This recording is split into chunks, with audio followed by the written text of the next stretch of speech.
В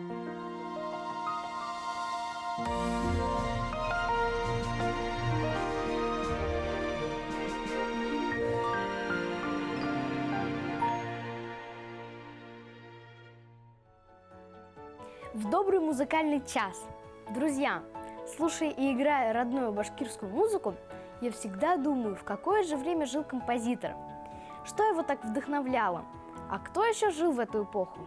Вопрос за вопросом. Итак, погружаемся в историю. Композитор, как и художник, писатель, поэт, придумывает различные образы и пишет музыку. В своих произведениях композитор отражает свою эпоху, свои чувства и взгляды. Проект «Елкен Парус» детско-юношеского телеканала «Тамыр» дал возможность зрителям насладиться родной музыкой, а юным талантам подняться на новый уровень. Конкурсанты, исполняя родную музыку, дали новое звучание творчеству выдающихся композиторов Башкортостана. Открытый телевизионный конкурс юных исполнителей башкирской классической музыки проводится по 4 номинациям: фортепиано, струнные инструменты, духовые инструменты, народные инструменты. На отборочный тур второго телеконкурса «Елкен» мы приняли 186 заявок со всей республики. Уже на конкурсном туре юные музыканты получили возможность выступить перед камерой. Конечно, это очень волнительно, да еще и перед такими жюри. Зато юные музыканты смогли пообщаться с именитыми музыкантами и получили бесценный опыт. На протяжении всего конкурса уважаемые члены жюри были опорой для юных музыкантов, создавали теплую творческую атмосферу, давали ценные советы, переживали за каждого.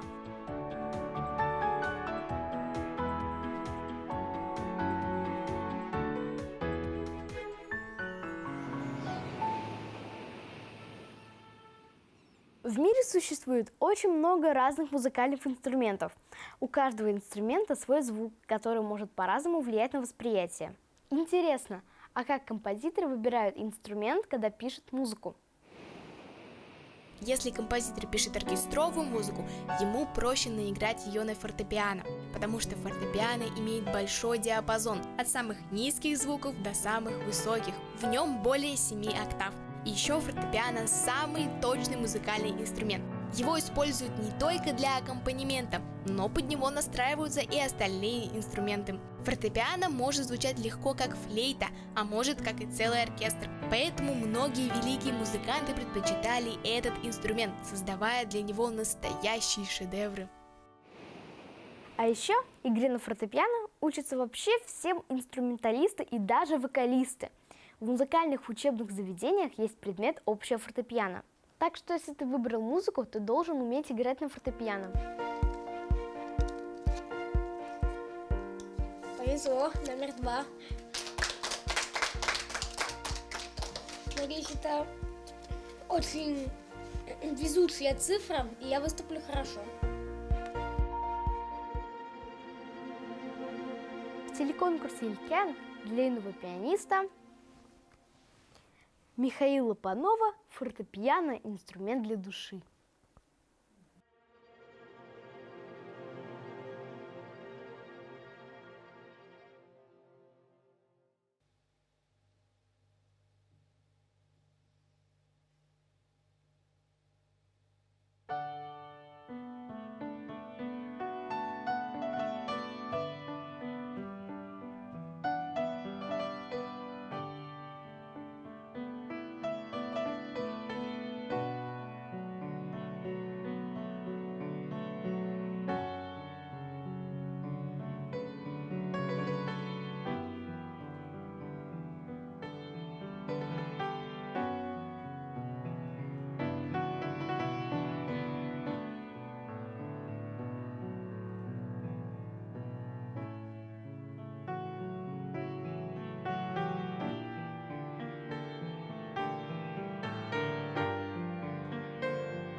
Михаил, поздравляю тебя с успешным выступлением.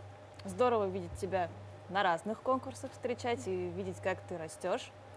Мне очень понравилось, как ты выступаешь, ты как-то очень по-взрослому так подходишь ко всему абсолютно, и к извлечению звуков, и к тому даже, как ты выглядишь на сцене, как ты стоишь, как ты сидишь. Это очень здорово, ты настоящий артист. Спасибо. Но единственное, я хочу тебе такой маленький совет, он пока тебе не нужен. Но смотри, чтобы он тебе не был нужен никогда. Не слишком сильно увлекайся вот этой слишком подробностью. Потому что иногда бывает так, уйдешь глубоко, потеряешься где-то в звуке, в жесте, что музыка остановиться может. Вот у тебя был там момент, ты вот чуть-чуть не перевалился вот туда, куда не надо. Вот старайся, чтобы этого никогда не произошло. А так, мне кажется, просто, я не знаю, в 11 лет так серьезно, взросло играть, это очень-очень здорово. Желаю тебе удачи. Надеюсь, еще увидимся на других конкурсах тоже. Миша, я тебя поздравляю. Знаешь, очень такое, во-первых, артистическое выступление было, артистичное. То есть ты, очевидно, мальчик талантливый. И та глубина, с которой ты сыграл эту прелюдию, та фразировка, которую ты нам сегодня продемонстрировал, то чувство времени, которым ты обладаешь. Я думаю, очевидно, ты еще не задумывался о таких словах, которые я называю, но они профессиональному взрослому музыканту понятны, и они у тебя есть. Это хорошее, большое качество. Ну и то, что ты себя чувствуешь артистом на сцене, это тоже крайне важно. Вот Шаура правильно сказала, вот ты вышел, и мы сразу поняли, что это такая заявка. Хорошая, крепкая заявка. Я тебя поздравляю и желаю тебе большой удачи. Спасибо. Миша, я тебя наблюдаю на сцене уже не первый раз и вижу, что тебе нравится быть на сцене. И сцена тоже к тебе хорошо относится. Ты знаешь, это обычно бывает взаимная любовь. Но вопрос у меня к тебе такой. Скажи, пожалуйста, а ты видишь свое музыкальное будущее? Кем ты себя представляешь? Или педагогом, или солирующим пианистом? Может быть, ты концертирующий музыкант, или ты концертмейстер? Вот какая из музыкальных специальностей тебе кажется ближе? Я пока на будущее не гадаю. Спасибо еще раз. Поздравляю. Поздравляю. Это тебе. Я тебя поздравляю, ты молодец. Спасибо большое. Миш, расскажи, как справиться с волнением? Справиться с волнением очень легко. Надо представить, что ты взрослый музыкант, который уже не раз выступал. А до этого конкурса ты был знаком с башкирскими композиторами? Конечно, я знаю такого башкирского композитора, как Наримана Сабитова. Я играю его прелюдию. Расскажите про Мишу, как он себя чувствует на конкурсах? Вообще Миша вот один из немногих учеников, кто очень любит выступать. Поэтому концерты, конкурсы – это его стихия. Он очень эмоциональный мальчик, и поэтому мне, как правило, всегда нравится, как он выступает на конкурсе. Миша Панов играл очень музыкально и убедительно, очаровал всех членов жюри и телезрителей. Мне кажется, все девочки болели за Мишу. Михаил Панов – воспитанник Уфимской детской школы искусств имени Виктора Пегова в классе фортепиано. Миша с раннего детства любит музыку. Михаил – лауреат и обладатель гран-при республиканских и всероссийских конкурсов. Стипендиат главы города Уфа. Кроме музыки, он еще любит рисовать. На всех этапах конкурса была очень хорошая, дружеская атмосфера. Я с удовольствием общался с другими участниками проекта. Больше всего на конкурсе мне понравились съемки на телевидении и, конечно же, выступления с симфоническим оркестром. Ощущения после финального концерта были одновременно радостные и грустные. Радость от участия в таком замечательном конкурсе, а грусть, что все закончилось, говорит Миша.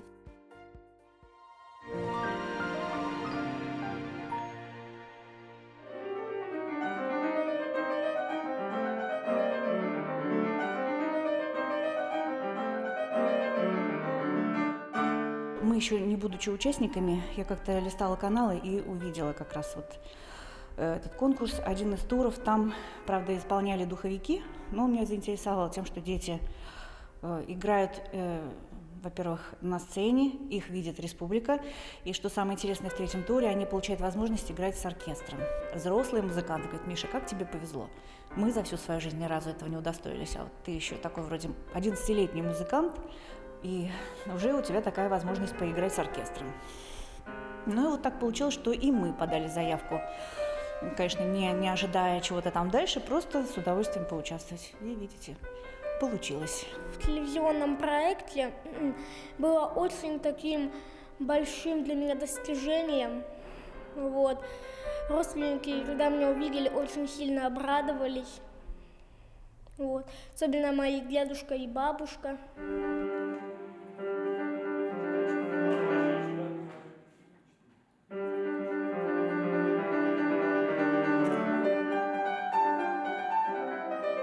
Есть многие дети, которые обладают очень хорошими исполнительскими способностями. У них и хорошие руки, у них хорошая музыкальная память, крепость. Но все-таки для полного комплекса, да, для того, чтобы выступать на сцене, для того, чтобы тебя заметили, надо, чтобы еще и музыкант был очень содержательным, даже если он маленький музыкант.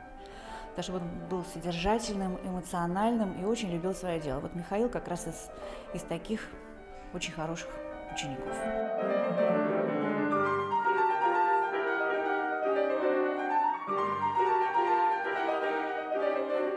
Мне нравится фортепиано в том, что оно очень хорошо звучит, очень такое глубокое по звучанию. Вот. А еще у нас такая семейная традиция. У нас практически все играли на музыкальных инструментах. У нас это семейная такая традиция. Я, моя мама, мой дедушка, мы все занимались музыкой, играли на фортепиано. Вот. Поэтому такова судьба. Как, наверное, и все малыши, он в свое время пришел заниматься в нашу школу. Ему тогда было 6,5 лет. Сразу он запомнился как мальчик очень эмоциональный, очень заинтересованный, глазки горели. И вот с первых звуков, когда вот мы стали заниматься звукоизвлечением, увидела, что человек с фантазией, что ему очень это нравится. Вот. А когда появились первые пьески, он сразу отличался от других детей тем, что исполнение его захватывало целиком. То есть это был сразу маленький музыкант. Я готовлюсь к этой репетиции очень серьезно. Я играю свое произведение на стаккато, нон-легато. Играю всякие упражнения, этюды, чтобы развить свою мышцы рук, чтобы не уставала рука. Также играю это произведение, прорабатывая его, чтобы оно было еще лучше.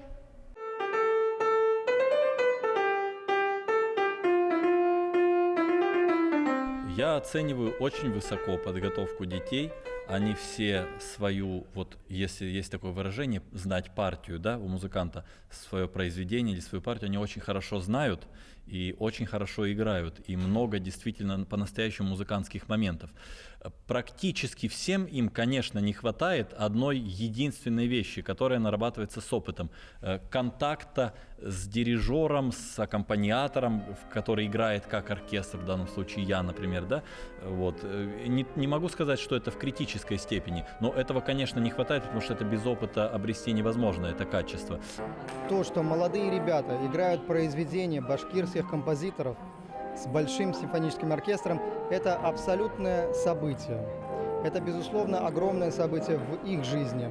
Ведь абсолютное большинство впервые выходит на главную сцену республики с главным симфоническим оркестром. То есть это такой карт-бланш на будущее, это такой задел профессиональный, что я убежден, ребята должны просто себя реализовать самым ярким образом. Не только в конкурсе «Елкен», но и в своей творческой карьере. Әлбиттә, бұл безгә лә нык кызык, һәм балаларга ла яңа тәҗрибә, һәм яшь композиторлар шулай итеп башка композиторларды ишетип, бәлки яңы әсәрләр тагын язарбыз дип ышанабыз әлбәттә. Но так получается, что и у меня это впервые ученик, который пройдет по этой интересной, наверное, дорожке. Вот я буду волноваться вместе с ним, но я тоже это запомню, что у меня такой есть ученик. Будем надеяться, что еще будет потом что-нибудь такое интересное, что мы тоже будем участвовать с оркестром.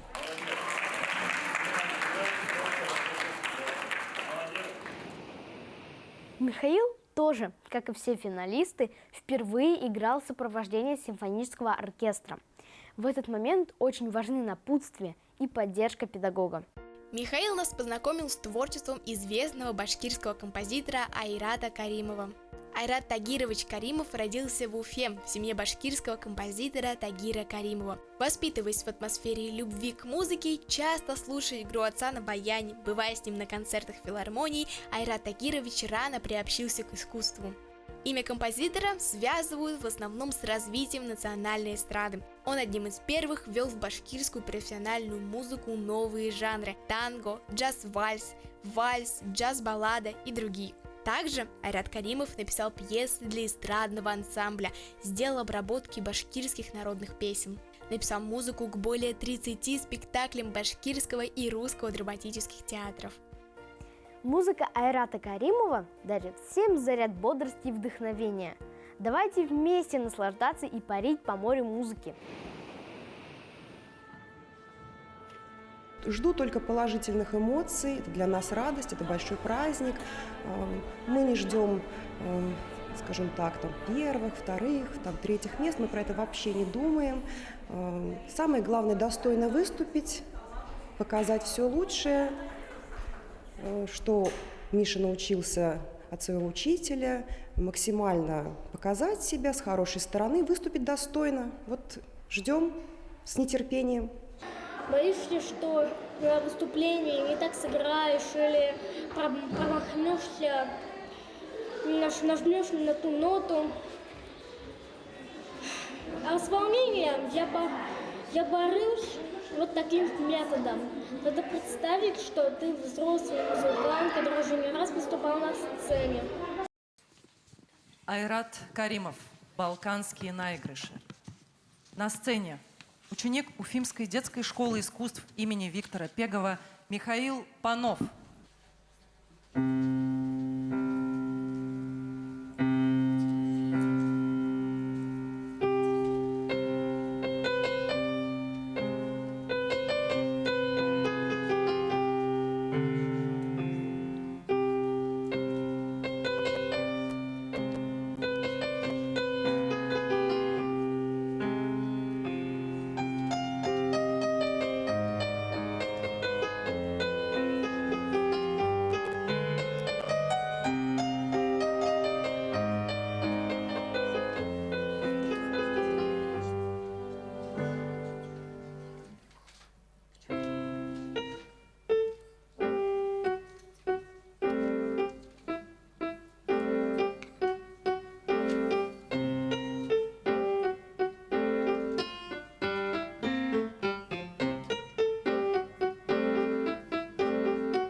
просто хотела хорошо сыграть и не посрамить честь своей школы. Я даже не думала, что у меня будет такое высокое место.